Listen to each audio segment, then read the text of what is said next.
we have already pointed out, our case is built very largely upon circumstantial evidence. Circumstantial evidence has a validity, particularly when a number of different evidential points all lead in the same direction, or all indicate the same general trend. But nearly always, any reasonable idea which a human being can hold can be assailed by another person who does not accept it as reasonable. Thus, acceptance of the reasonable is not assured, and many persons will not acknowledge even factual evidence if it is contrary to their own inclinations. It is more difficult, however, to deny a fact than it is to deny a reasonable assumption. Thus, we are still working constantly in our own minds to clarify in as reasonable a way as possible all of the elements of this story, so that we may come to conclusions and may be able to say with good semantics, I believe that this is reasonable, and I am inclined to accept it. I accept it because it is reasonable, not because it is factual. And we'll continue to search for additional reasonable points, and hope always that in the course of seeking, facts themselves shall be revealed. We will take an example of our problem this evening. To start with, we're dealing with some European aspects of the matter. So let us take one of the most interesting and confusing problems that we have in the field of Atlantis research. And that is the effort to explain the migrations of the lemmings.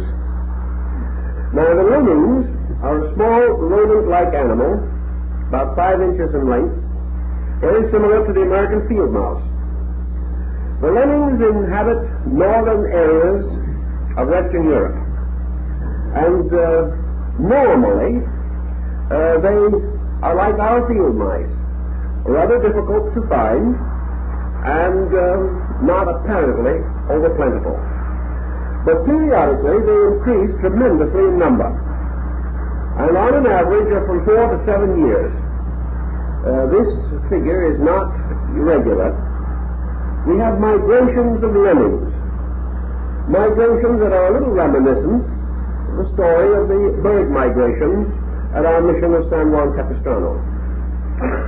The lemmings suddenly increase tremendously in number, and they begin to move downward into Norway and Sweden, and they become a very serious problem. They can be counted and numbered in millions. Why they should so suddenly increase is not as yet understood. Again, we have only reasonable findings, even on a scientific level. But these creatures, moving over vast areas of land, impoverish it because of their constant need of food, and they are accompanied by birds, animals that prey upon them, so that often there is a great slaughter of lemmings as they continue this migratory course. It seems that these creatures move by a mass motion. They move with a complete purpose, a purpose for which we have no answer or solution at this time. Their general tendency is to descend from higher levels through valleys or through breaks in the land, always moving downward toward sea level. The lemmings also will swim rivers, swim lakes several miles across, and continue on their way undisturbed and uninterrupted. They multiply very rapidly, and in the course of their migration, which may take anywhere from 1 to 3 years, the number of lemmings at the end of this perilous trip is often greater than at the beginning. Inevitably, the lemmings move toward water, large bodies of water, most frequently the Atlantic Ocean. And when they reach the shore of the Atlantic, they swim out into the ocean and continue to swim until they drown. No one knows why. At the end of the migration, it is not known that any of them ever turn back. They all apparently go forth together into a collective suicide. Now, this migration of the lemmings has been the cause of considerable speculation. So we can start, of course, with folklore. The natives of the area have an idea that these tremendous increases in the number of lemmings are the result of these creatures falling from the sky. There's an ancient belief that they rain down upon the earth at certain times. Also, it is held in the local areas, even now, by some of the more learned and intelligent members of the communities, that the lemmings are following an ancient trade route, that they are going according to a way they have always gone, and that their original purpose was to reach an area of land now submerged. And it has been pointed out, even in scientific papers, that their general route coincides with land area that has been submerged. Apparently the lemmings are continuing to seek a place in the ocean beyond the shore. And although this place has disappeared, vanished forever, the instinct of this rodent continues unchanged. If this be a reasonable hypothesis, and it has even been accepted scientifically, it means the lemmings are attempting to convey to us in a strange way, through the drama and tragedy of their lives, that once upon a time they could reach land which is no longer there. That this land must have at one time been of unusual attraction to them, that they are continually seeking for it, and year after year they die trying to find it. Now, what is behind all of this? Is it merely that these creatures are pressed on by some suicidal tendency? Do they go in nature merely to die? What does this instinct mean? Does it really tell us that there is a power or driving force behind this species of creatures that will not change or has not changed, but continues to send them on their way to death? Nature normally does not produce circumstances of this kind. Nature is forever adjusting for the survival of its creatures. Why then do millions of the lemmings swim forth into the ocean to die? Experience has shown that they did not have to do so. They could have turned back. Even though their migration is heavy, it is not of the type of a herd of thundering buffaloes.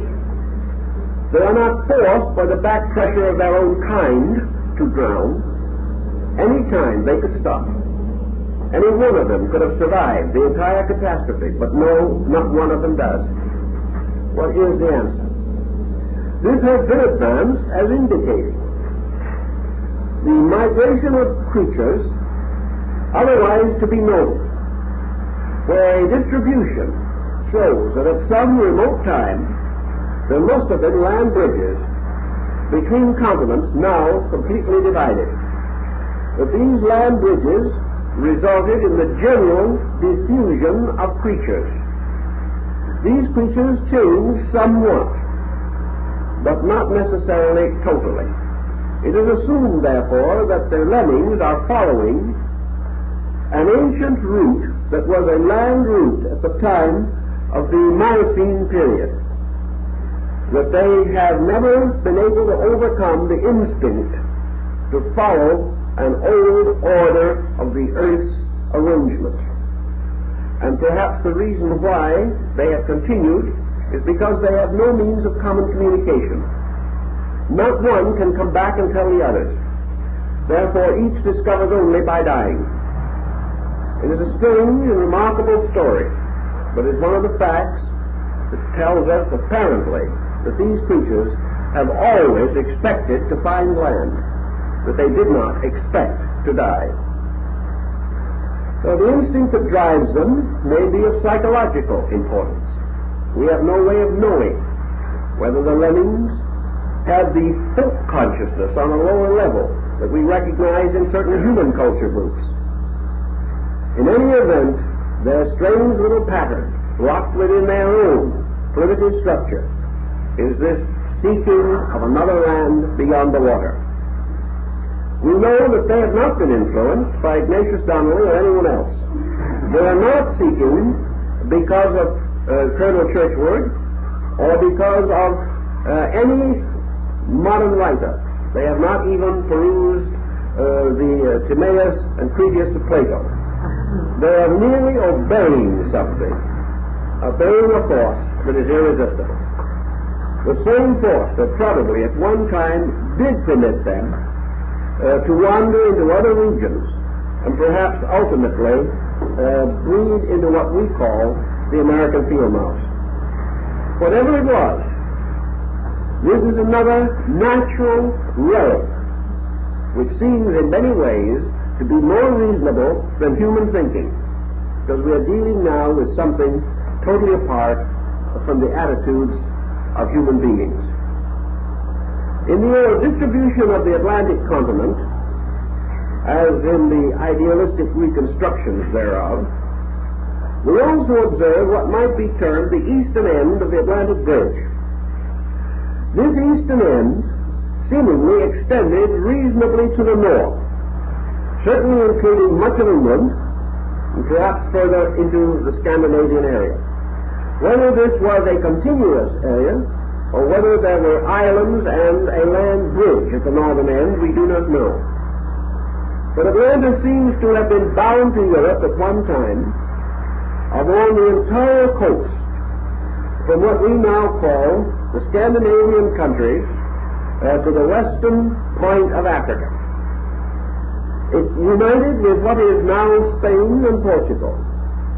It united with the western coast of France. It extended upward into the Baltic countries. It was one tremendous band of land. And when we study the old maps and compare them with existing maps, the land bridges necessary to complete the picture would create a land area in the Atlantic Ocean basin about 1.5 times the size of the United States of America. It would have been a tremendous piece of land, a very vast area, with the Azores Islands somewhat above the center of the band, but within the general area thereof. On the western side, this tremendous continent was bound to the western hemisphere from an area north of Nova Scotia up around Newfoundland, all the way down to what we will call Cape Hatteras. It then seems to have broken away and to have tipped with water between it and land downward to include most of the West Indies. We do not find absolute proof of a land bridge as far south as the eastern points of South America. But we do have this tremendous area. How can we strive to increase our rational understanding of the effect of this culture upon surviving land areas? Let us therefore for the moment consider what seems to be a reasonable probability, namely that an attempt to escape from Atlantis, presuming that this continent was in the process of breaking up, would have been in the form of migrations over whatever land areas were available, or in narrow water areas which could be crossed by boats, rafts, or any available materials. We are not at all certain that long-range preparations for such navigation could be made. On the other hand, ships may also have been available, or large canoes of something of that nature. It would seem, though, that taking the Azores to be approximately the seat of the central point of Atlantean culture, though not the center of the continent, it would seem reasonable that those existing areas of the Earth's surface which were associated with the terminals of the ancient continent would be most likely to have direct relics or indications of the earlier connections. We have, however, however, an entirely different problem also to face, and that is our geological problem. According to our problem today, as we visualize it, a large part of the Atlantis story should have existed about the time of the Cro-Magnon. Should have existed in the great periods which we recognize geologically as those related to the emergence or appearance of primitive man upon the earth. So we study the Cro-Magnon, we study the remnants of his way of life, and such as we are able to discover about him does not give us any distinct clue to our Atlantean culture. And here we must pause and give careful consideration to what might be termed negative evidence. We have no evidence that we can bring forth today out of the remnants and ruins of the past to indicate that primitive man of the Cro-Magnon period, at which period certainly Atlantis should have been already an existing culture, that the Cro-Magnon was equipped with any of the instruments of culture or civilization with which we associate the Atlantean. We have two answers possible to this dilemma. First is that the Cro-Magnon represented a level of primitive savagery which existed contemporaneously with a higher culture. Just as today, we would not be entirely flattered if our culture was to be estimated only by the Australian bushman. Yet he exists today. He exists in a world which he is rather out of step with. And if in some remote time archaeologists should excavate his remains in an effort to determine the cultural strata of the 20th century, the ethnologist or anthropologist would come under a bad time. He would come to some very false conclusions. Thus, it is not as certain that the discovery of primitive man's remains invalidates the possibility of a higher culture existing at the same time, especially if this culture was somewhat limited from the standpoint of the area in which it developed. Plato's account cannot be dismissed with complete lightness, although again it is only fair to say that as early as the 2nd and 3rd century, Platonists regarded it with suspicion. It should only, however, lead us to a more thorough and careful examination of such evidence as can be accumulated. We study the Cro-Magnon, we see his primitive struggle for existence. We see him fighting the mysteries of a prehistoric world which seems to have been abandoned to savagery and wildness. We find him groping upward for fire, for shelter, for clothing. We see very little indication in his struggle of the type of culture we are seeking. Does this mean that already land areas had broken away so that by degrees the Atlantic continent had shrunk into one vast insular region which was not in contact or indirectly accessible to the migrations of the primitive men of that time? Let us take a parallel of this and see how reasonable we are. In the year 1490, the Western Hemisphere, as we know it today, was comparatively unknown to a highly civilized people. In 1490, European man was not aware of the existence of the American Indian. He was not aware that between Europe and Asia was a vast continent that would someday dominate the world. Let us be a little more local in our thinking.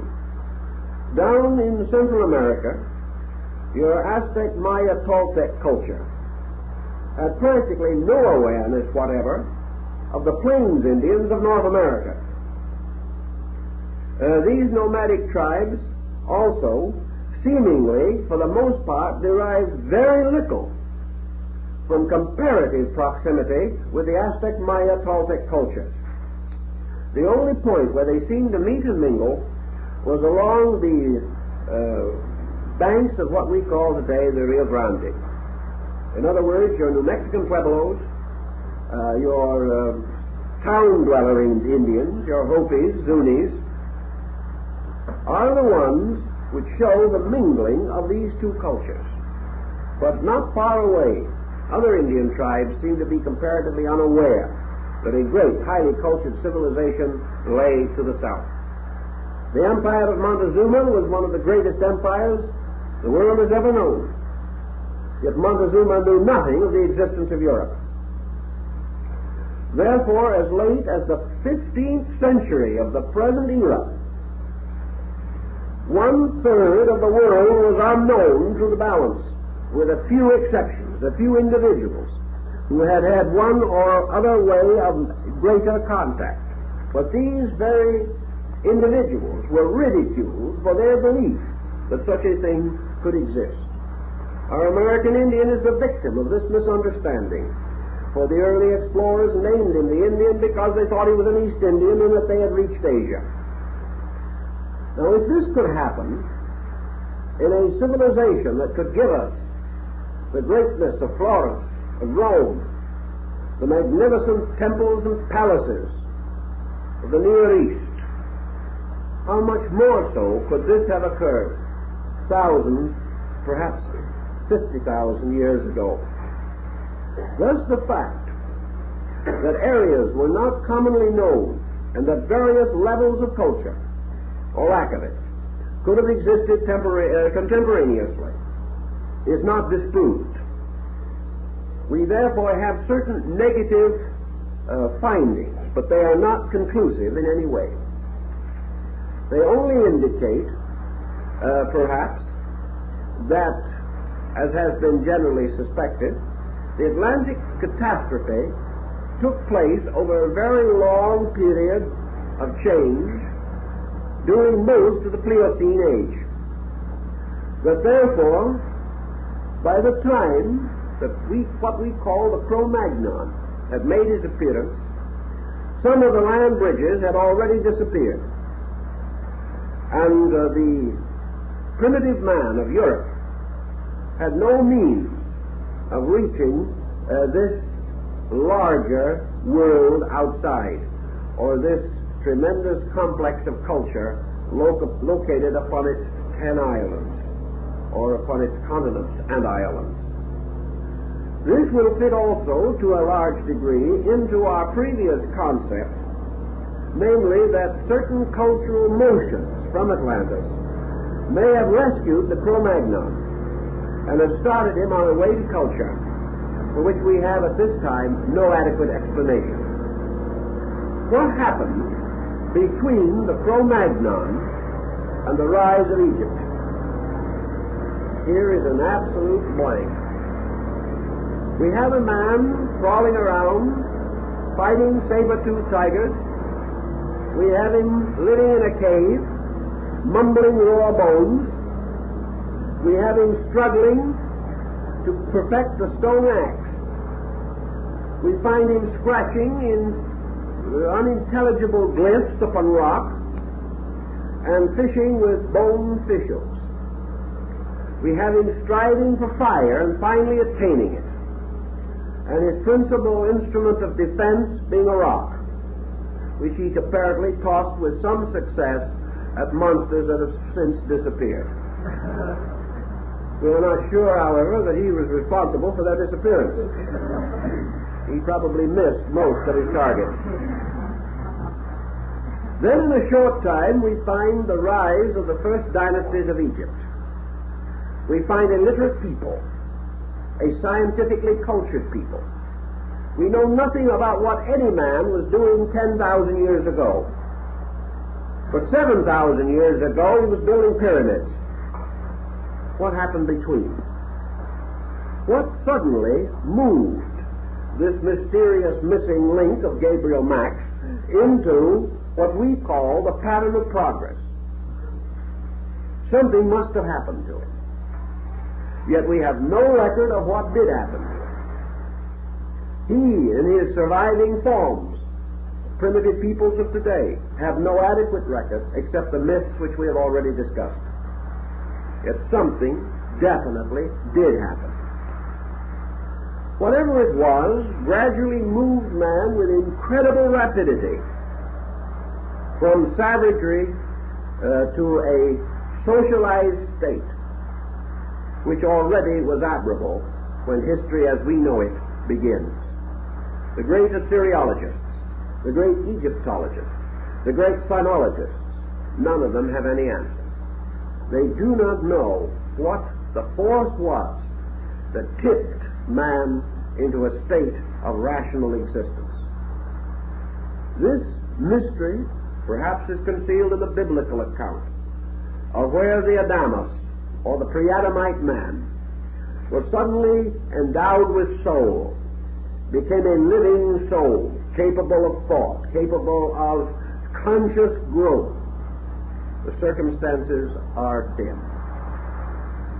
But if we are not willing to accept that primitive man had some teacher, then we must assume that for reasons totally inexplicable, the drive to intellectual attainment broke out all over the earth at a comparatively similar, if not identical time, and that this drive suddenly lifted these primordial people into a state of intellectual attainment. We look around us and we observe with great interest the rise of peoples, the attainment of intellectual individuality under the existing conditions of today. True, we do not have as many primitive groups to work with. But we observe, for example, that within the last 10 years, a great change has taken place in the map of Africa. 10 years ago, we had only 3 sovereignties in Africa. These were Egypt, the little Negro Republic of Liberia, and the Empire of Ethiopia. All the rest of this vast continent was a colonial empire of foreign powers. Today, or very recently, in the newly liberated state of Ghana, which was previously the crown colony of the Gold Coast, 8 independent sovereignties of Africa met in national conference. There are now 8 independent nations in Africa. These independent nations reflect progress. But this progress was a gradual growth through contact. We may assume that had there been no contact between Africa and other groups of culture, contact which perhaps later became a burden under the colonial policies of various European powers, but certainly the original contact and its results in the terms of schools, sanitation, the development of communications with the outside world, missionaries, many other contributions, these made possible the rise of the independent states of Africa. What happened back in the days of our mysterious Cro-Magnon? Had he been reached by other powers who had advanced longer and considerably in the way of independent individualism, he might well be rapidly moved to a higher social foundation. But left completely to his own devices, we do not know exactly what it was that inspired the Cro-Magnon man to suddenly emerge in the rise of the greatest classic civilizations that we know, civilizations so glorious that they are still romances of fiction in our minds. We observe, in memory at least, the grandeur of Babylonia, the magnificent Ur of the Chaldees. We see the rise of great cities. We behold the wonders of Philae, at Karnak, at Luxor, and the tremendous pyramids upon the delta of the Nile. We see the rising glory of China and India, These things did not emerge suddenly out of the Cro-Magnon. Something had to happen.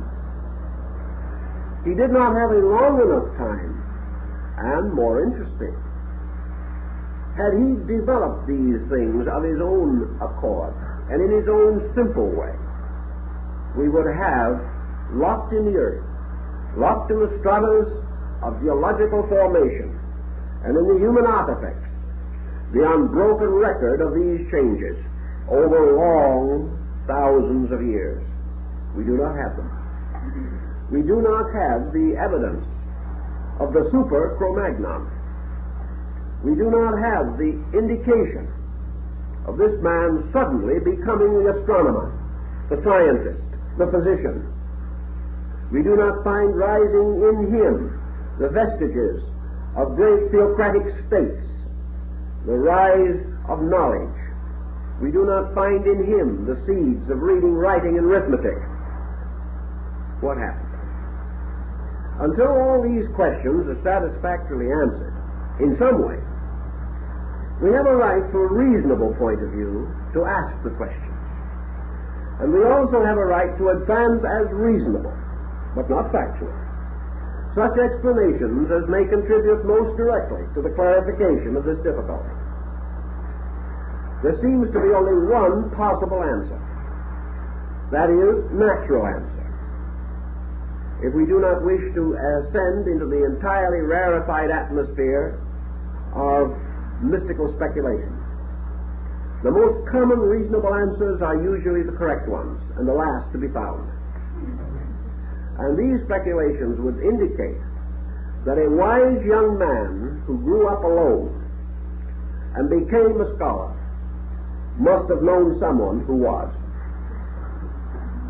Must have had at least sufficient contact to awaken within himself the realization of the possible directing of his own abilities. He might not have studied long with a scholar, but had he seen somewhere a state superior to his own, then he might gradually, through meditation, strive to attain it, having visualized it, having known of its existence.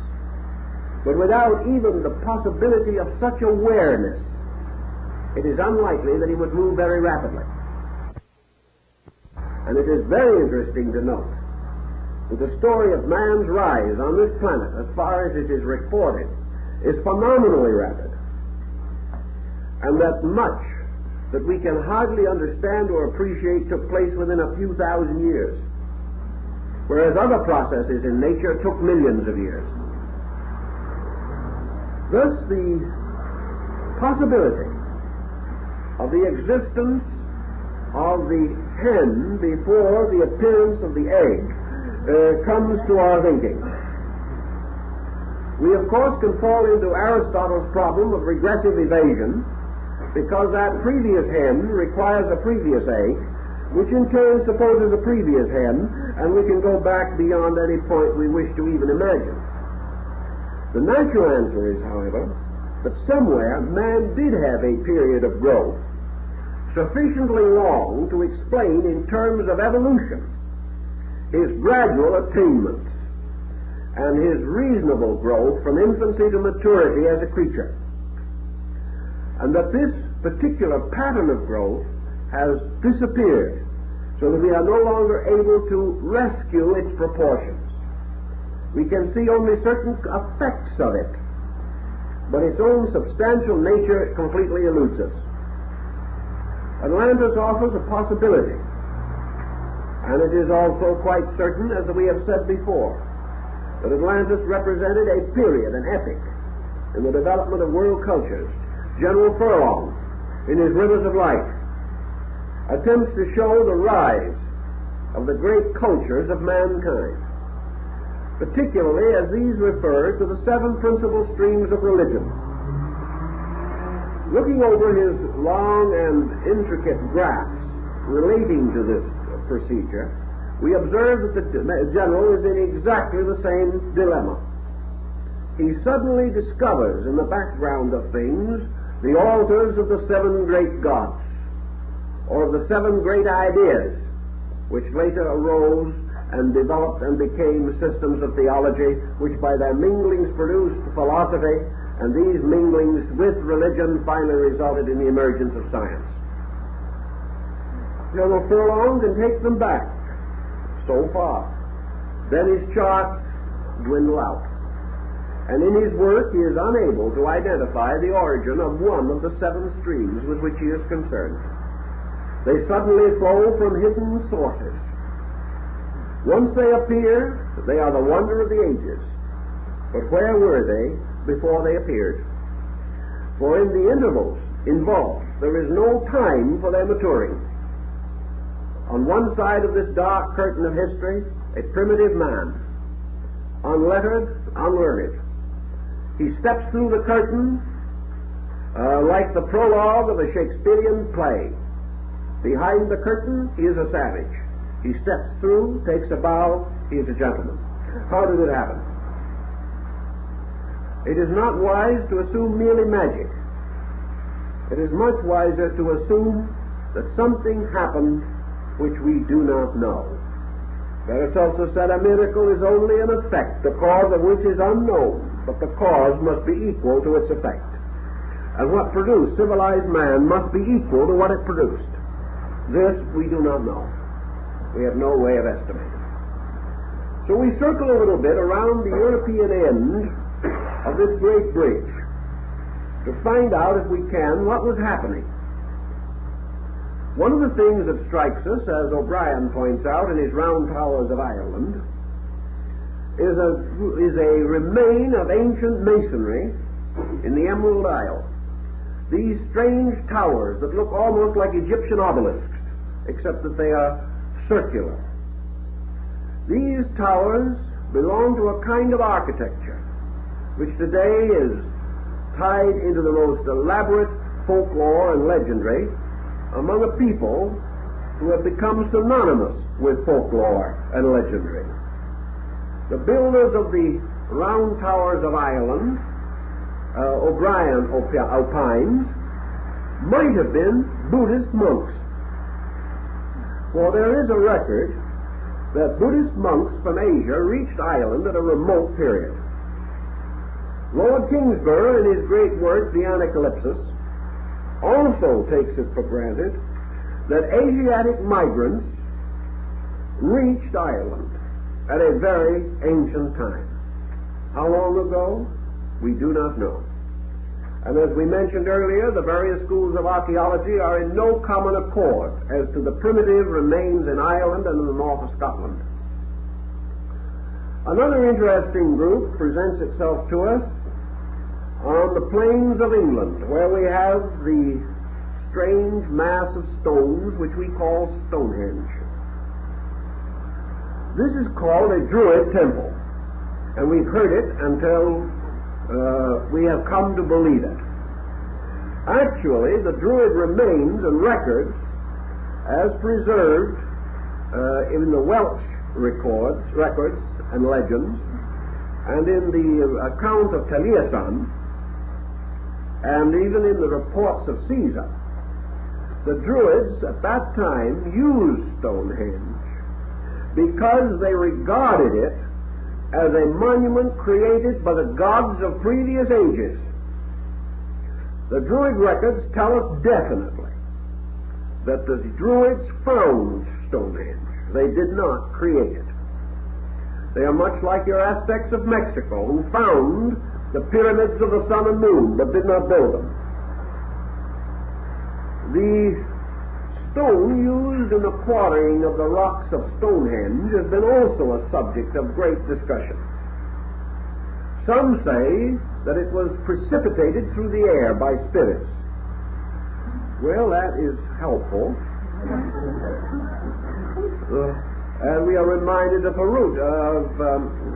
the historian Herodotus, who tells us that the builders of the pyramids started to build at the top and work down. This also gives us a moment of consideration. We also have read recently that it was advanced as a speculation to explain the mysterious figures and heads on Easter Island, as it is now called, were moved by having huge stones quarried out, dropped into a volcano, which fired them out again and dropped them in convenient spots. This sounds a little too much on the order of modern rocket propulsion. Actually, all of these mysteries are mysterious for one reason only, and that is we cannot conceive of primitive man having the brains to do any of these things in a reasonable way. We are convinced that our primordial ancestors could do nothing better than throw rocks around, and small ones at that. That they were so concerned trying to find fire that they never got any further. Actually, a more interesting group even than Stonehenge is to be found in Brittany, in the western part of France. It is called Karnak, but it is not spelled the same as the Karnak in Egypt. Karnak is a mystic maze of stones, some of which would dwarf those at Stonehenge. But instead of a circle of stones, we have hundreds of them. Great monolithic rocks standing on end, forming rows like soldiers at attention. Why they were put there, who put them there, no one knows. But one of our more factual friends decided that at a remote time some native king or prince decided to hide a buried treasure. He hid it under one of the rocks and put all the others there to confuse people who were looking for it. Now this is good, sober, factual stuff. And pretty ridiculous. These stones that were used in the building of Karnak will weigh up to 15 and 18 tons. They were moved, some of them considerable distances. And like the tremendous carved stones of Guatemala, they apparently were tipped into the ground at one end by digging a pit and allowing the weight of the stone to gradually drop it into the pit. After that, the opposite end was raised and the part in the pit was buried and became the foundation. This happened at Easter Island, we know. It was primitive engineering, but it was successful. But what caused it? What would lead a vast number of persons, that must have been a vast number, to devote an incredible period of time to raise a maze of rocks into the air, 12, 15, 18, 20 feet, leave them without a carving or a sculpturing upon them? And if that isn't mysterious enough, we can look around through England, Scotland, and Wales and find all kinds of large rocks that have been balanced like the head of a mushroom on a very small stem-like rock, so perfectly that they have balanced for ages. Why? No one knows. Yet most of these tasks, though primitive, seem to bear witness to a high resolution and purpose. This purpose we get no trace of in the story of the Cro-Magnon man. We find this problem, or this purpose, already exhausted by the time that Egypt began. But there is this similarity. The builders of the pyramids and the great monuments of Egypt used the same basic method, but they had highly refined it so that their achievements were orderly, scientifically reasonable. Somewhere, factors had come in, yet these factors were not unknown to the builders of Stonehenge and Karnak. The Druids found that Stonehenge constituted a magnificent calendar of the equinoxes and solstices. We know that the pyramid is oriented to the 11th decimal point. It is almost certain that the great ruins of Karnak in Brittany had some definite scientific or religious usage. These were built by persons who already knew something. They were not built by the Cro-Magnons, but apparently they were standing there long before we come to this dark curtain which divides prehistory from history as we know it now. We also observe a number of other intriguing and stimulating lines of thought. Where it is possible to trace the physical remains of a people, we have certain foundations upon which to build. When, however, we begin to trace the psychological foundations of people, we are in a field where our own instruments are inadequate. Psychology as we know it today is only 50 or 60 years old. We are seeking now for further insight into the pressures and archetypal patterns behind the human race. We are looking essentially for the same thing the scientist is trying to find out about the lemmings. We are trying to discover the source of the pressure which we have today called progress. What caused it? What has caused it to snowball? Why is it today that progress has gradually become mostly pressure? And that under the insistences of this tremendous momentum, we are sometimes afraid that we are rolling and rumbling our way towards some incalculable doom, that we are committing suicide just as the lemmings commit suicide each time they migrate along the field or line of their own tremendous pressure.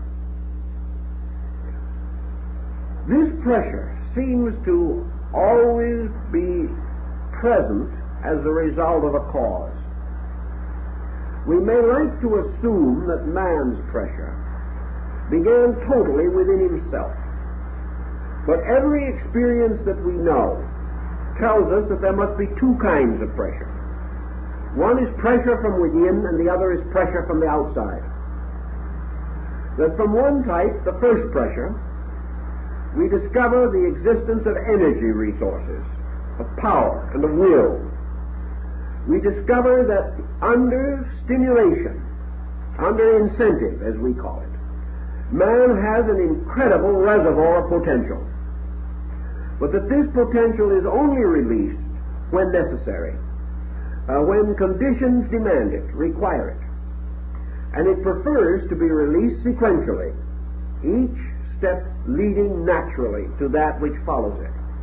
Just as the growth of the child is a sequential, regular procedure, so the growth of archetypal idea in man has been always a sequential growth. The battleship did not come first and the hollowed-out log afterwards. But from the hollowed-out log, man gradually learned one useful improvement after another until he was able to build a boat. But he only built the first boat, or hollowed out the log, because he discovered in certain areas that if he sat astride a log that was not hollow and allowed his feet to dangle in the water on both sides when he wanted to cross a stream, he was liable to lose a foot or two to a crocodile getting across.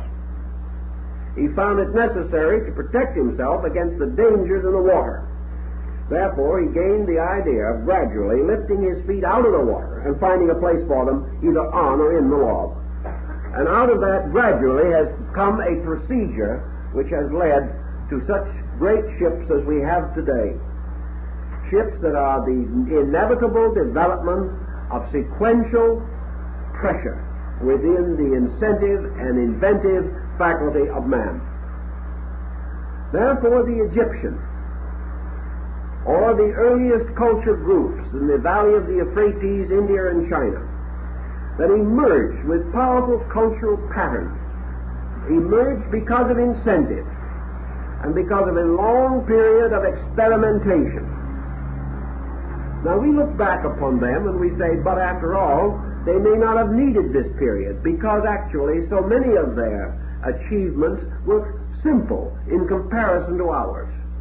We needed their foundations, but they could never have conceived the things we would build upon them. There is one point of difference, however. When you educate a child, the most important, necessary, and difficult part is the first 2 or 3 years. There he must gain use of the instruments of his own education. He must be given the basic principles, reading, writing, arithmetic, spelling. He must have these things, for without these he cannot build. And now today, in the 20th century, we are not certain how these should be imparted to him. We are beginning to suspect that our methods of teaching him are not what they should be.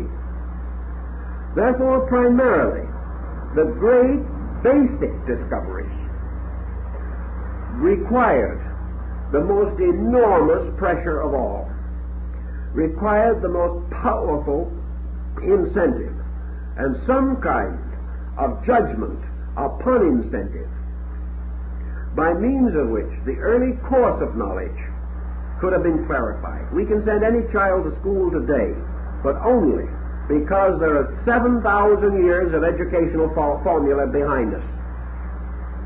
How we sent the first man to school, we do not know. Even presuming that he had the potential, only experience, discipline, repetition, and the orderly development of his faculties could have enabled him to make this tremendous transition within a conceivable period of time. And we have a very limited time in which he did it. And we know that we are not far off in the dating of this time. We can only assume, therefore, that what we call today the growth of man from the Pliocene, from perhaps the Pithecanthropus erectus, or the Neanderthal man, or the Heidelberg man, these ancient ape-like humans, these could not be all that preceded the rise of Egypt, the glory of China, the magnificence of India, and the splendor of the Greco-Roman culture. It's just not conceivable. So we have to have something. And these incentives have to come to us from some disciplined cause or source. Nearly all your ancient mythologies attempt to explain this by stating that there were upon the earth in ancient times superior races of beings. And in religion we find them everywhere. We find them in Ireland. We find them in Scotland. We find records of them in France and England. Everywhere we search, as in the case of the sagas and the Eddas, in the case of the ancient Arabian records, the Egyptian legends, always we have a people that arose from previous contact with culture. The only difference between this viewpoint and that of the Atlantic research student is the effort to determine the state and stature of these previous teachers. Donnelly was one of the first to present the possibility that these ancient teachers were the highly developed people of previous races. He opposes to this the presumption that these were angelic beings, creatures of a superior order of life.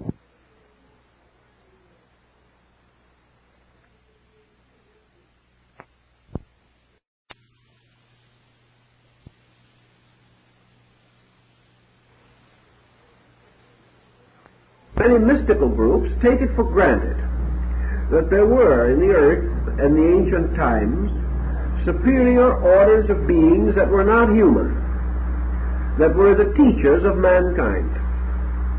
We cannot say that this is not so. We don't want to say that. But we do say that it is conceivable that these so-called records of superior orders of beings could definitely refer to a culture then existing. Because had these beings actually been superior, we probably would not have been in the presence of legends exactly like those that we have. If it was true that these beings that taught men were divine in the theological sense, that they were gods or angels or archangels, that they did actually represent a superhuman communication by revelation, then it is extraordinary indeed that all of these early records should be so conflicting concerning the essential integrity of these beings. We do not have at the beginning, any more than in the case of Plato's story, beings that are truly divine. We have beings in whose nature we find the elements of our common concept of a pagan theogenical hypothesis. Namely, we remember Zeus, divine. We find him taking the form of a bull and abducting Europa. We find this same Zeus in constant argument with his wife, who was extremely jealous of him because he was by nature of a philandering intention. This does not sound as though these old gods were divine in the strictest sense of the word. Now we go to other nations, and they rather remain a polyglot lot. The gods of India made mistakes. The gods of China were very autocratic. They combined great gifts with strange and inconsistent attitudes. Most of the deities, for example, of the prehistoric world, and we can take the Nordic Odin for a good example, were unable to foresee the consequences of their own actions. They set things in motion and then were dissatisfied. The gods of the ancient Olympian pantheon created man. Didn't like him. Wiped him out. They seem to have had combinations of factors. Among these same gods, there rose one, a great hero, a truly noble, semi-divine being, Prometheus. Prometheus took the fire of heaven in a hollow reed, and knowing that the gods were to resolve to destroy mankind, he brought the fire of immortality to man, so that the gods could no longer destroy their creation. The gods turned upon him in righteous rage, chained him to the peak of Mount Caucasus, placed a vulture over him to devour his liver, and left him in agony for ages. Peculiar. Something not totally divine about the whole subject. There's only one answer that appears to meet all of the problems, and that is that these myths have some ground in a reality, that man, perhaps perfectly willing to accept all the attitudes and characteristics of these deities as sacred because they were beyond his comprehension, still maintained a certain record of things heard and seen. This record drifted into myth and fable, but still the record seems to show the survival of a strong humanity in the symbolism of these creating deities.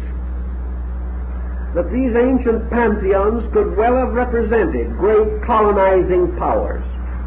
And if you ask the man of Tunisia, or the man of Libya, or the man of Algiers today, what he thinks of the nations that colonized in his areas, he is apt to give some rather mixed accounts also. There seems to be some doubt, for example, how popular the French are in North Africa at the moment. There is considerable doubt as to how popular the British were in India for a long time. Now, the intelligent Indian is perfectly willing to admit that he has learned a great deal from the people he didn't like. And if 10,000 years from now this whole episode is mythologized, as could occur, even our best tape recordings won't last that long, it's quite conceivable that reports concerning the ancient masters of races will be as interesting, confused, and inconsistent as those of the theologies out of the past which we hear of today. Not long ago, a considerable student of religious matters pointed out something which was also picked up and mentioned by Sigmund Freud in one of his books, namely that in religious tradition in Europe particularly and in the Near East, there has always been two traditions. We find this in the ancient Semitic faith, where we have the two faiths, the followers of one deity which is called the J group, following the deity we now call Jehovah, and the other called the E group, following the collective deity now called Elohim, both terms appearing in the Bible.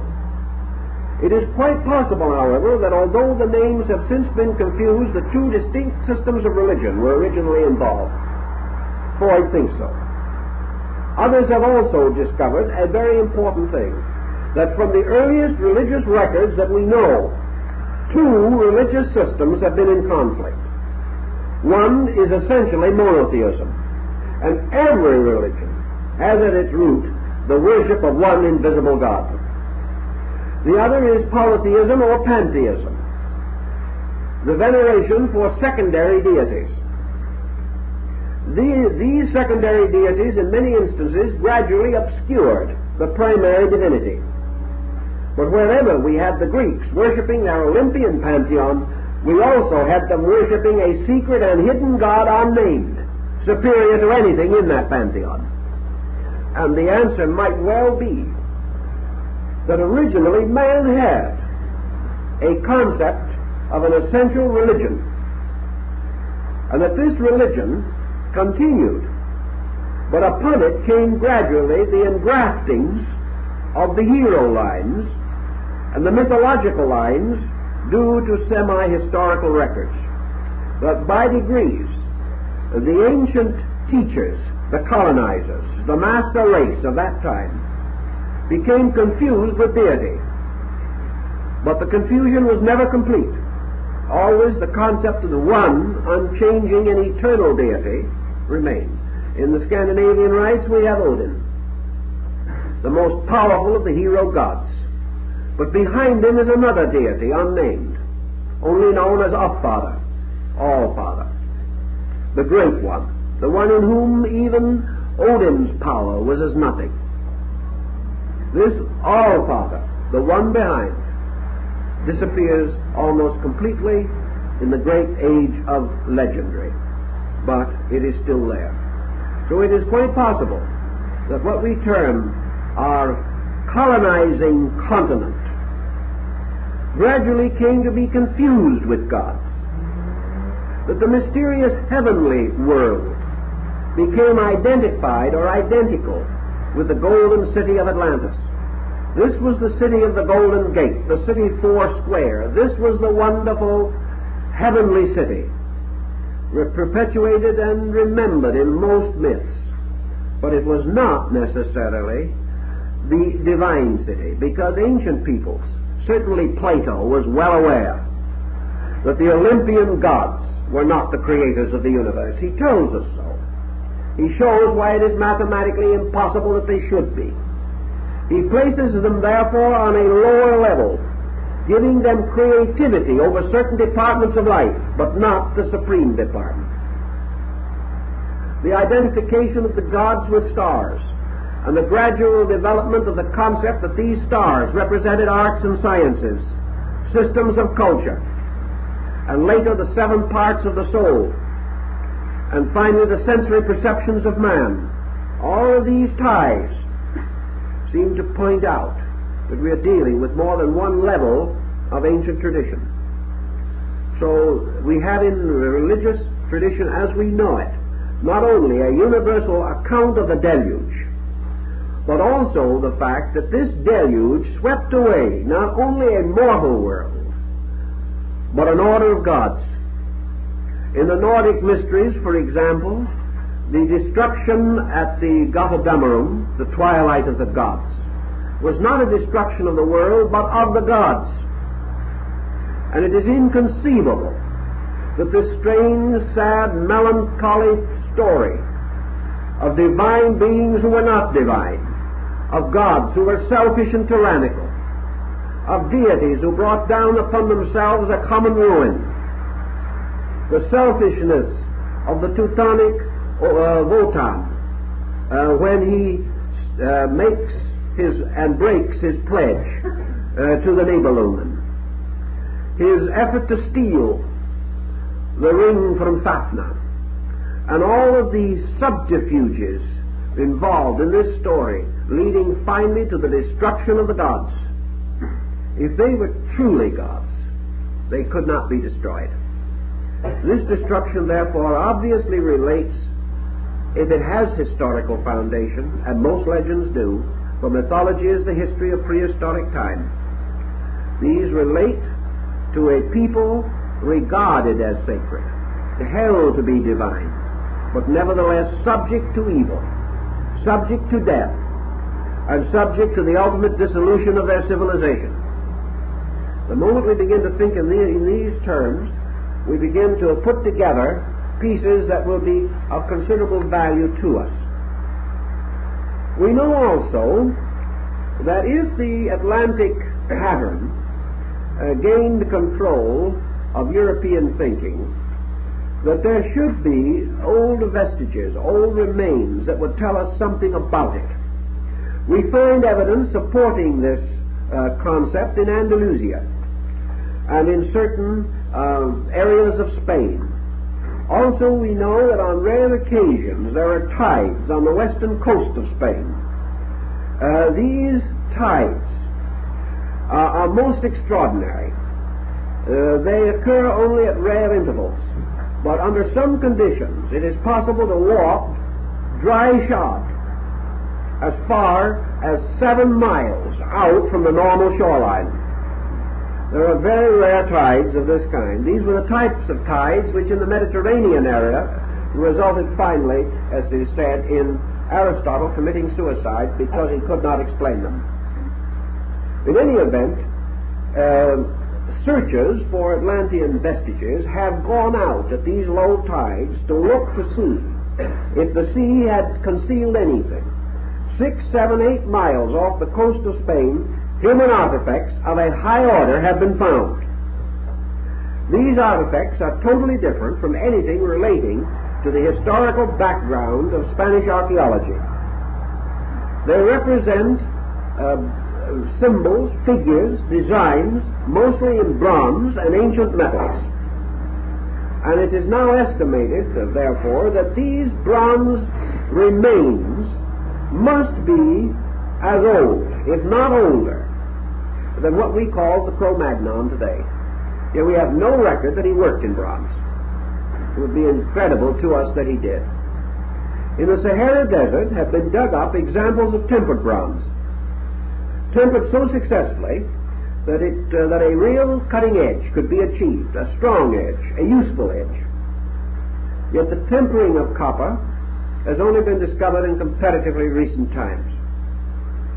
The ancient evidences of these arts and sciences, the relics of them, would correspond somewhat with Plato's accounts and with those of other early writers, for it has been assumed for a long time that the Atlanteans did master the use of bronze, and that in some way the tipping of the Bronze Age, as it was called, into the Age of Iron had symbolic bearing upon the destruction of their continent.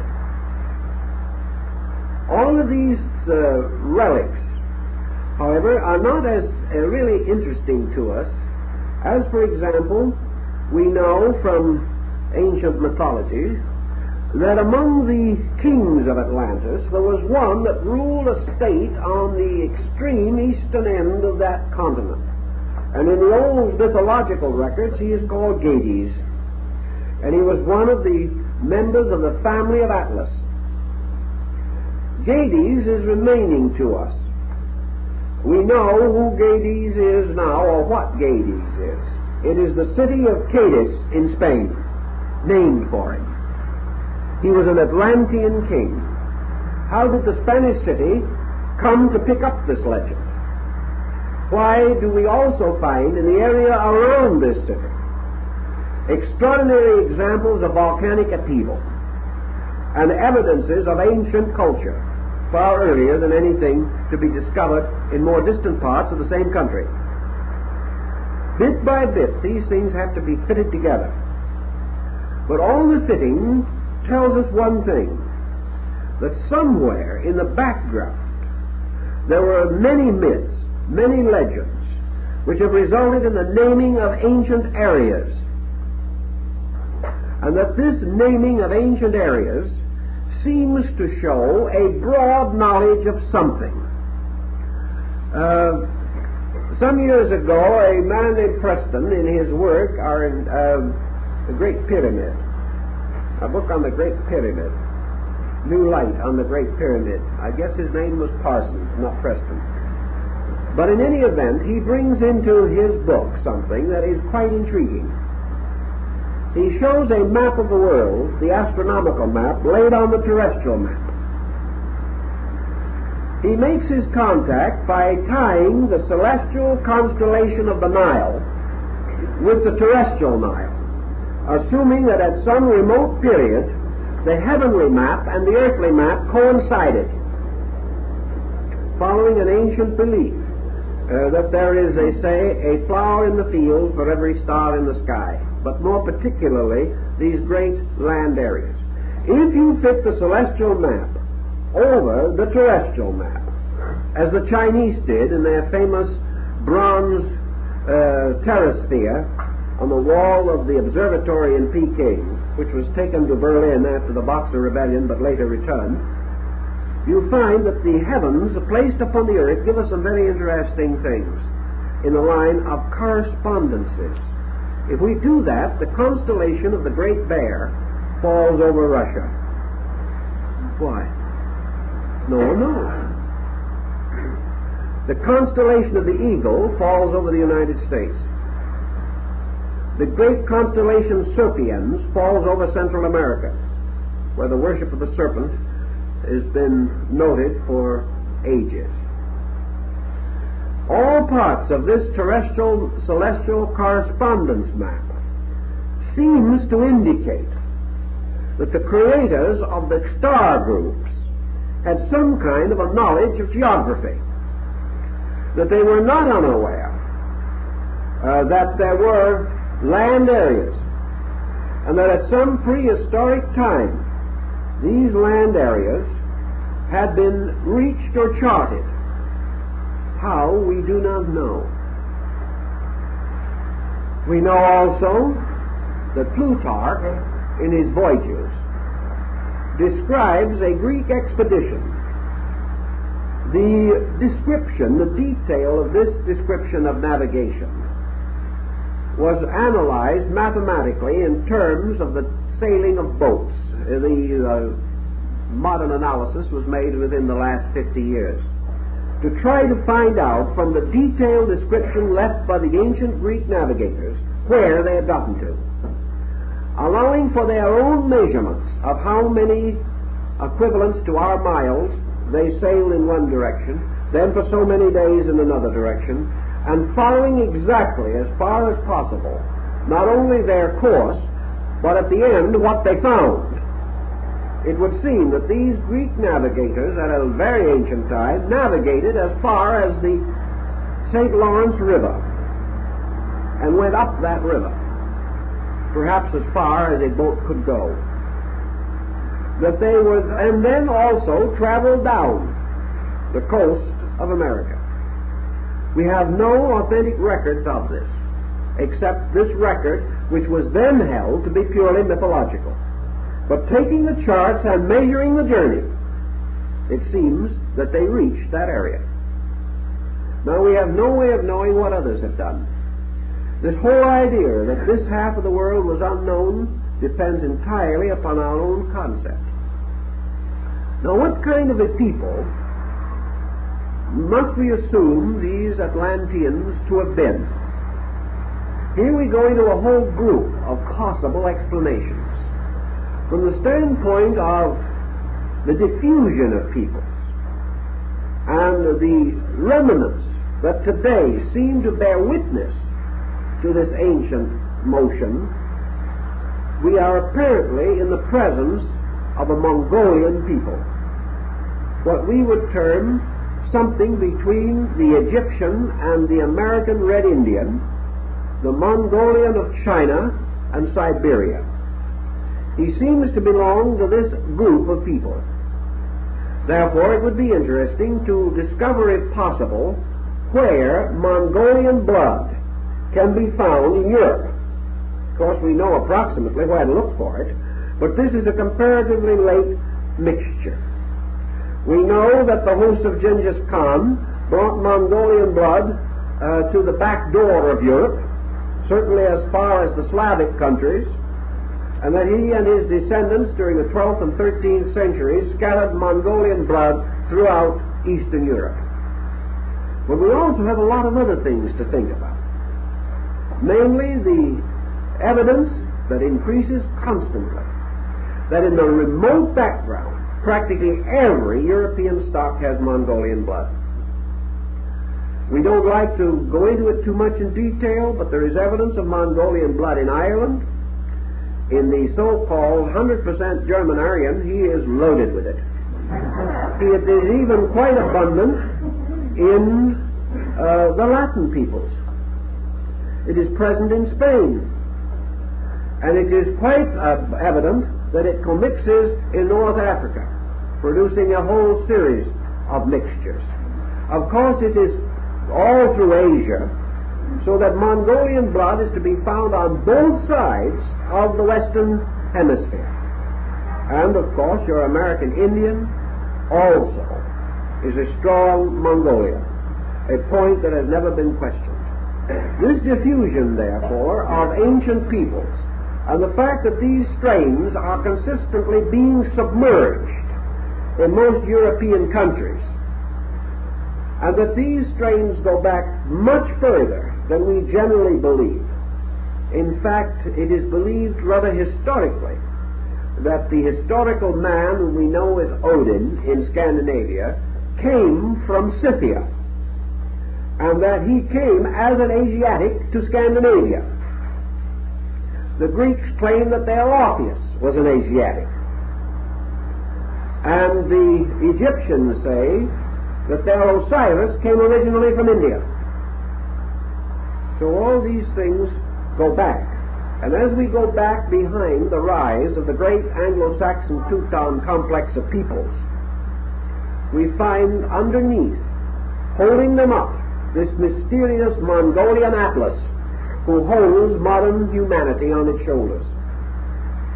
More research is necessary in this field, but the belief in general has long been that what we call our Atlantean was perhaps nearer to the Mongol than any other type that we know today. That therefore the possibility of his disappearing as a great unit of culture in the Atlantic Ocean era, or the Atlantic region, may well have released minority groups as the Celts and the Anglo-Saxons and the Aryan Semites from what had previously been subservience. That it was the loss of these master powers that gave a tremendous incentive to the rise of European culture, for which also we have no reasonable explanation. We simply do not know. The Druids had two colleges in France. These colleges, one of which was the great school of Bibractus, taught so much of learning that it was to the amazement of Caesar. The Romans had nothing comparing to the great universities of the Druids. These universities, however, have vanished from all memory, apparently. They disappeared. But what they taught came from very ancient sources. And we know that such doctrines as rebirth and evolution were known to the Druids.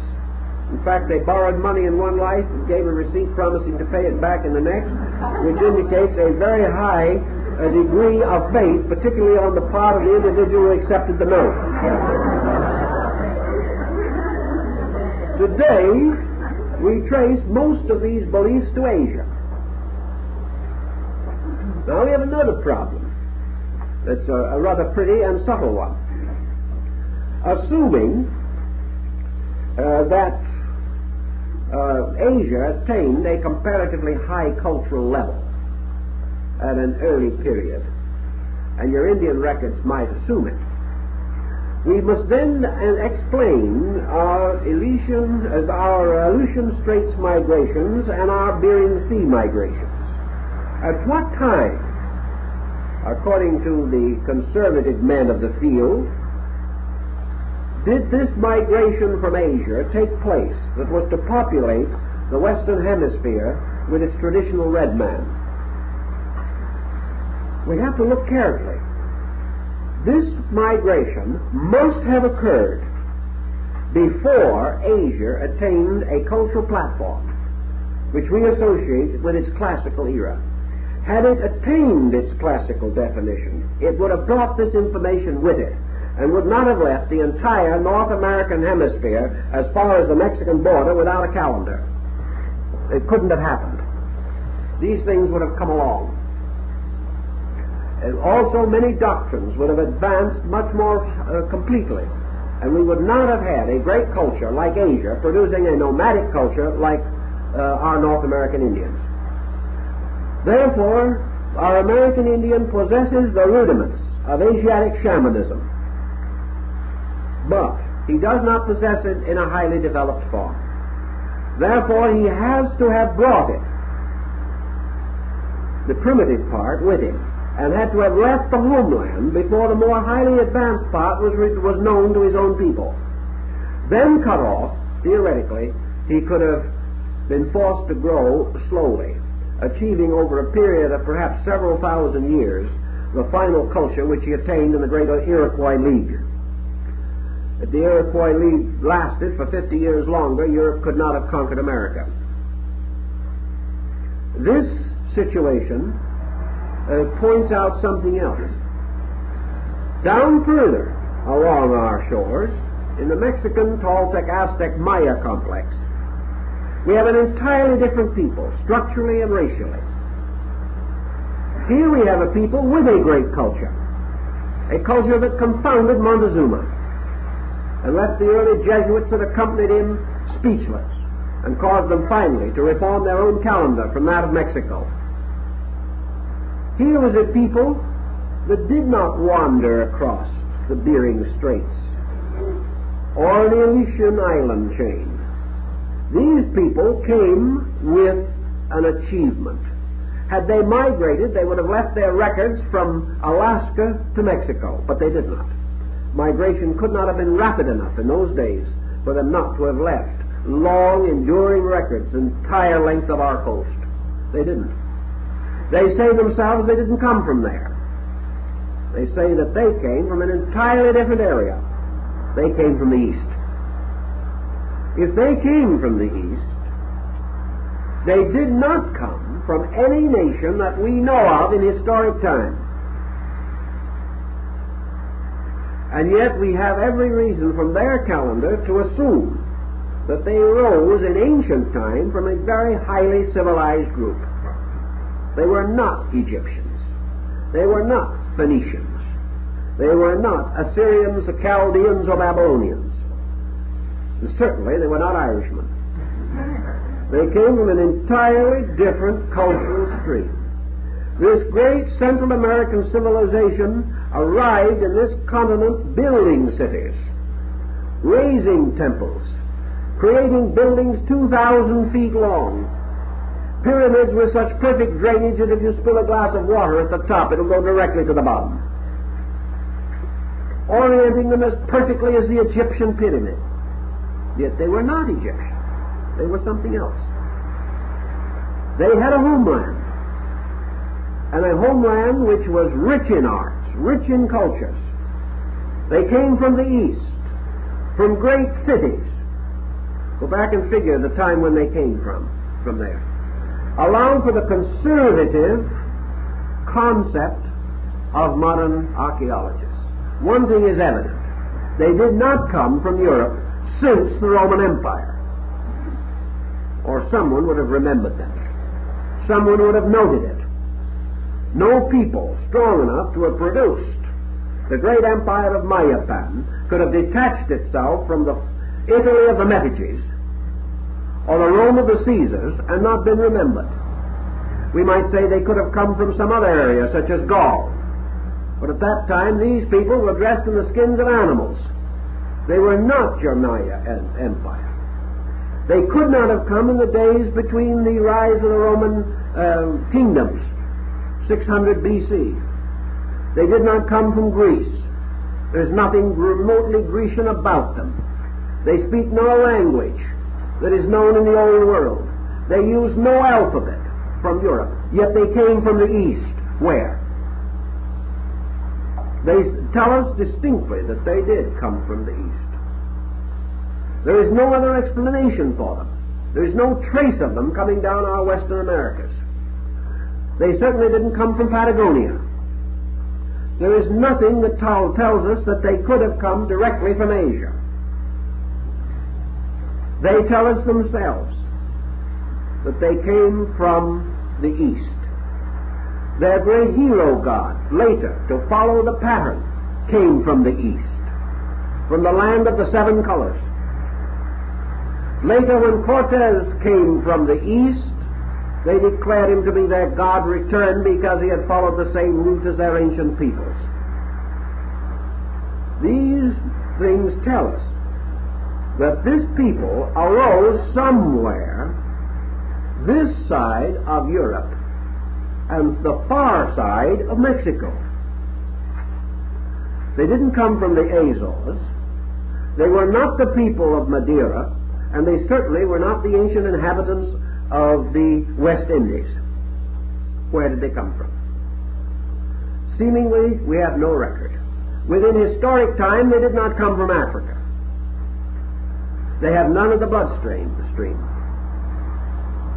How did they get where they got? There seems to be one point that is made out of this, that some cultural center existed that could produce a people that could build a city like Chichen Itza, in which the public buildings are some of them 5 miles apart. It is estimated that the city of Chichen Itza, if laid out architecturally and completed according to the existing remains, would have been large enough to house 3 million people. Where did they come from? They tell us. But we have to deny it because we can't find the land they spoke of, even though they tell us it's there. But if we can imagine from their calendars that they did move in, they moved in already rich. They moved in upon a previous people, aboriginal. And we have the same situation here that we had in other parts of the world. 2 layers of culture, one built upon the other, like the Aryas of India moving down into the Dravidian culture of the Indo-Gangetic plain. These things move, and they move from the west, from the east to the west, through some region, some area, unknown. That these people could have navigated a distance is true. That a whole civilization moved the entire width of the Atlantic is unlikely. The lands of mud must once have been there. Now, the strange glory of the great Western culture, the cities which they built, have in some way fired the imagination of many thinkers to assume that this whole mode of architecture, this whole psychology of life, was the shadow, the dying remnant of the Atlantean. That another remnant of this, moving in the opposite direction and striking the Mediterranean culture, resulted in Egypt, but that these two forks had already separated. Therefore, in certain things there is a common heritage. In other things, however, there is no heritage. Both use glyphs, but the glyphs cannot be completely deciphered in terms of each other. There are reminiscences, but there are differences. It is quite possible that the Western culture, the magnificent city of Mexico described by Cortez, the city that was a fairyland of beauty, and yet a city in which a strange warlikeness, human sacrifice, and all these things abounded, could well have been the remnant of this decadent Atlantean culture which was wiped out for its cruelties. We do not know, but the dream moves in that direction. The thinking seems to tell us that there was this central core there. If this existed, as by reasonable hypothesis, then we know that the people who reached the Western Hemisphere sometime perhaps between the beginning of the Christian era and 1,000 years before that period in there, that these people reached this Western Hemisphere from the remnants and vestiges of something. And there are reports and records to be found that would indicate that parts of the Antilles, as we call it, parts of the area around the West Indian group was submerged, the parts were submerged comparatively recently. There is indication that in the area which we call the Sargasso Sea at the present time, the graveyard of ships, that there were large areas which were not submerged until well within the period of history. That these submergences may have been as late as 1,000 to 2,000 years before the beginning of the Christian era. It is possible that these formed parts of the land bridges that carried these people from some unknown homeland of still earlier vintage. Here again, then, if we posit our Atlantean, as we find him in Plato, assuming him to have existed some 12,000 years before the beginning of the Christian era, and in this period coming to the conclusion of his culture, what is behind him? We must assume that behind him was a long history. And this is also implied but not analyzed by Plato. These people had to rise. They had to come to authority and power. Again, they had to be taught by gods and heroes of a still more ancient time. What we probably have not recognized and have never given serious consideration to is that man has been on this earth much longer than even the most optimistic anthropologist believes. That there have been many cultures, but that the natures of these cultures were such that for some of them at least, surviving artifacts might be comparatively rare. We have reasons to assume, for example, if we can believe our studies of anatomy and physiology, that primitive man may have lived here as a comparatively rational being without leaving architectural remains. That's something we've never taken into consideration at all. Namely, that what we call our stream of culture, which has largely been a stream marked by monuments. Wherever we have gone, we've left a monument, whether it was the pyramid or Stonehenge. Wherever we have gone, we have also left carved bones, inscribed rocks, human remains in some cultural form. This represents, however, a direction of energy. It is quite possible that man could have existed, as the legends tell us, at a time when these things were not necessary. That he could have had an entirely different orientation, and that this orientation was lost to him by what is called symbolically the fall. That this fall may also have historical meaning.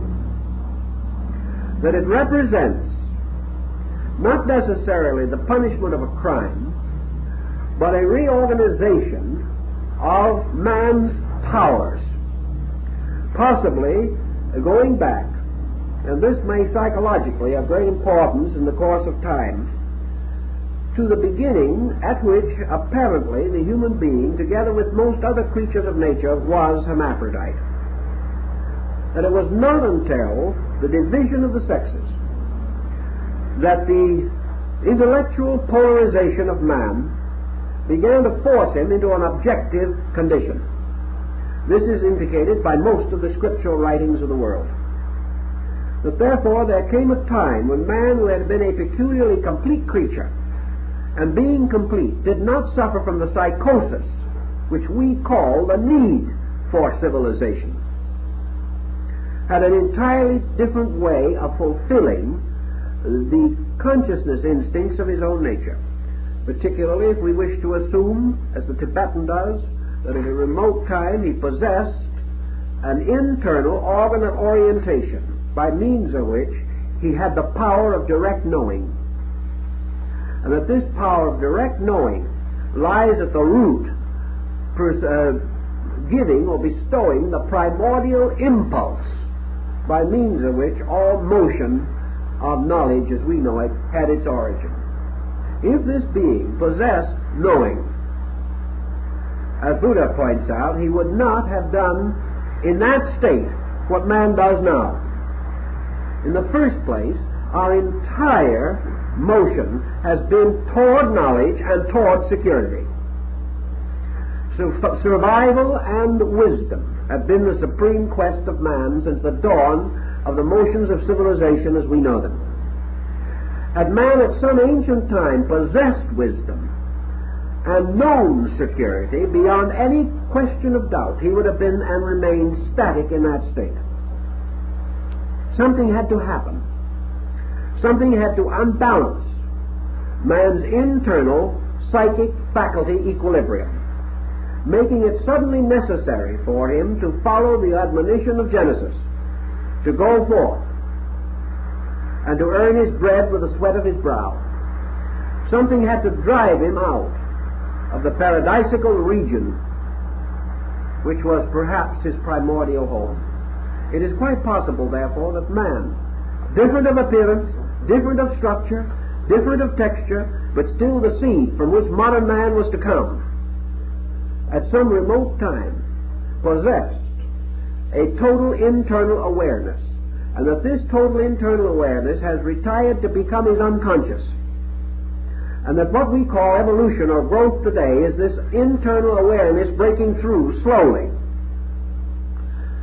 as a result of the gradual refinement of certain organs, certain structures, which for thousands of years have inhibited the expression of this internal totality. Plato intimates as much, so does Hesiod in his Theogony.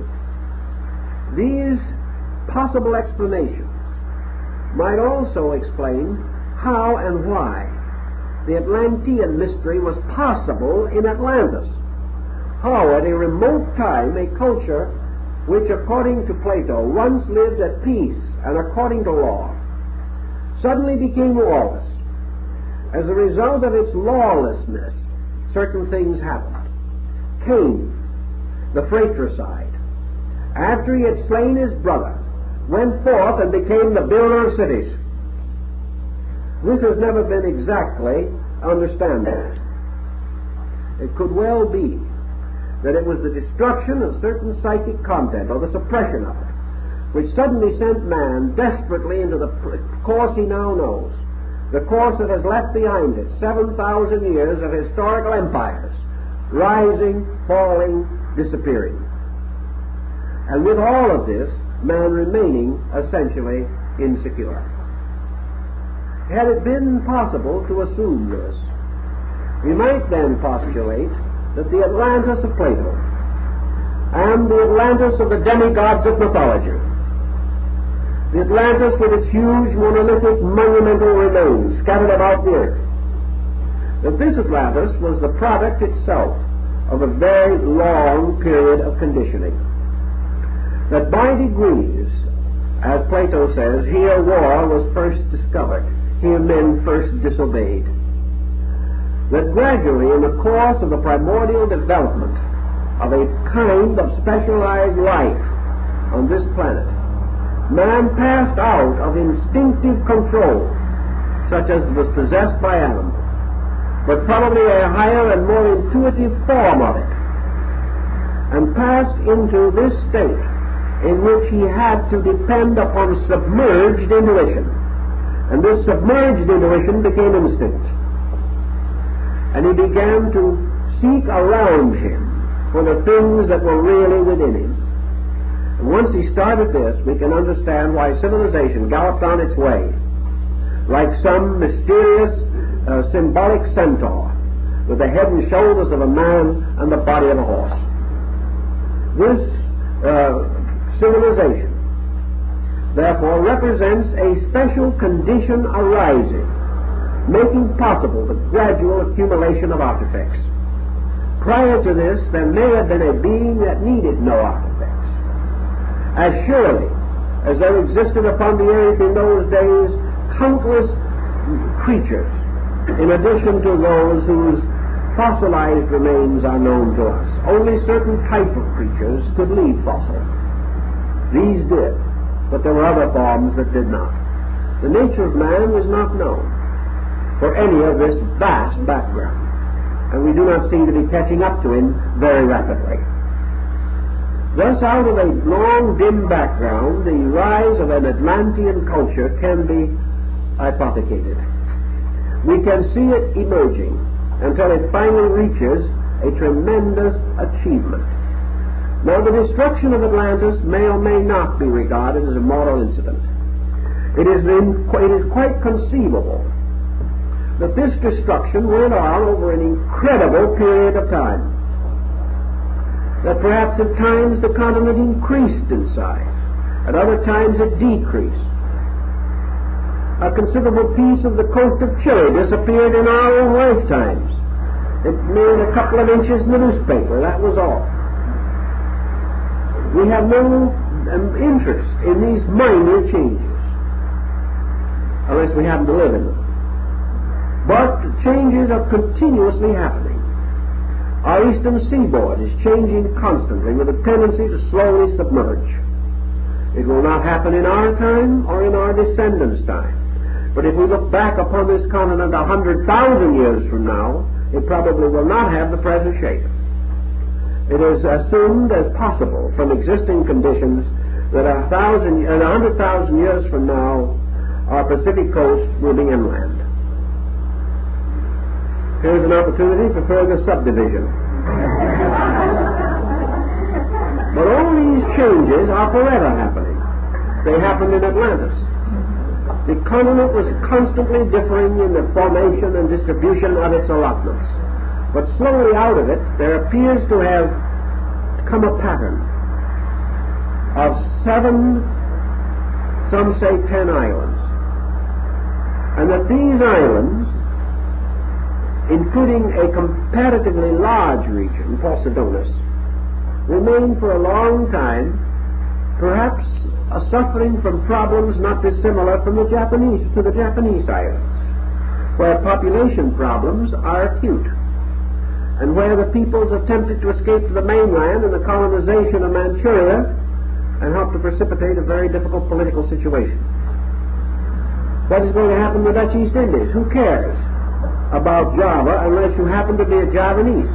And yet at the moment, Java is the most densely populated area on the face of the earth, averaging 700 persons to the square mile for the entire island. What are we going to do with these people? They're increasing constantly. There may have been great problems of that kind we know nothing about long ago. The migrations of these peoples over great periods of time, and finally, the destruction of the great capital center, which was still the homeland of all these peoples. Imagine Atlantis spreading out and casting a vast empire, ruled over, as was the British Empire, by a small group of islands.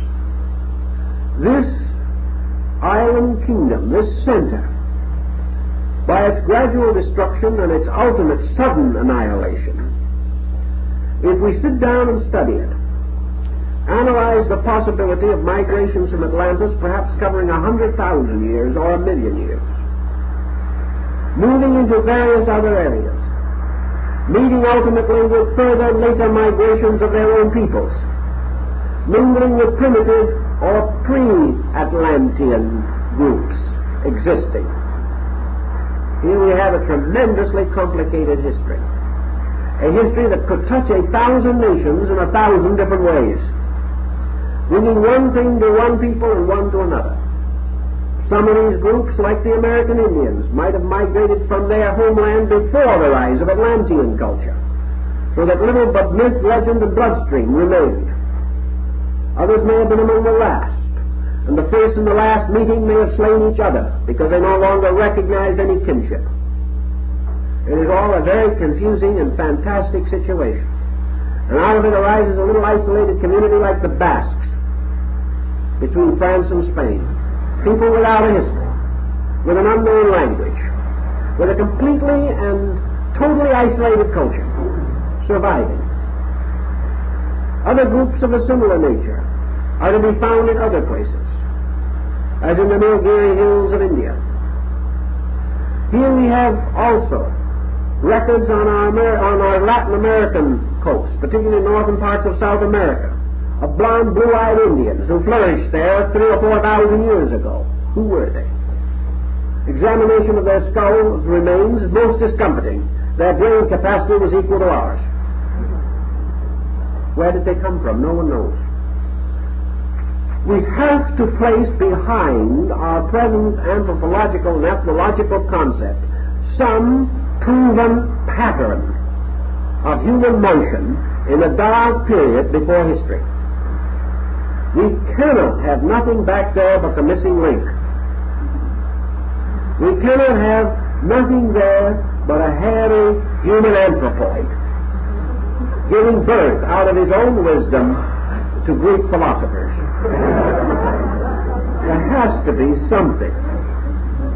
And this something has to be a bridge that is strong, long, old, and important. It has to show thousands of years of traditional culture within itself. Even if the Atlantic theory or Atlantis theory of Plato does only one thing for us, that thing, it seems to me, may ultimately be more than sustained, although we speak only from reason and not from fact. Namely, that we have got to be prepared to discover ancient cultures, prehistoric cultures, that can explain our present achievements. We also, perhaps, will learn from them the key to the riddle of our own, and we will discover, perchance, how it happened that we took the course that has led us into this strange and difficult procedure. We may also discover where certain basic errors crept in, where we followed false motions, and in so doing have built false foundations. By so doing, by studying, by analyzing and observing, we might even be able to restore, ultimately, the primitive purpose of man, which is now lost to us. For here was a primitive man with a purpose, and no way of attaining it. And here is a modern man with every means of attainment at his disposal and no purpose. These tremendous intervals, these inconsistencies must be reconciled. And to do it, we must have a new concept of the human race. And if the Atlantis theory opens to us the possibilities of this new concept, even though the stories we now have may be many of them incorrect, if they reveal a line of thought that may unfold for us the origin of our species and leave us free from this terrible belief that a few thousand years ago we were untutored savages hunting for fire, and recognize that the man that we know on earth today is the product of vast periods of growth, unfoldment, and that nature has concentrated this effort for a reason. And to attain this reason, we must not be like the lemmings who simply swim out into the sea and drown, because they always have. Man makes mistakes because he always has. Always has. This he cannot afford to do. I'm making a mistake now. It's 2 minutes past time, but I always have made the mistake, so you'll excuse me if we do it on this occasion. Now I'd like to, before you leave, I'd like to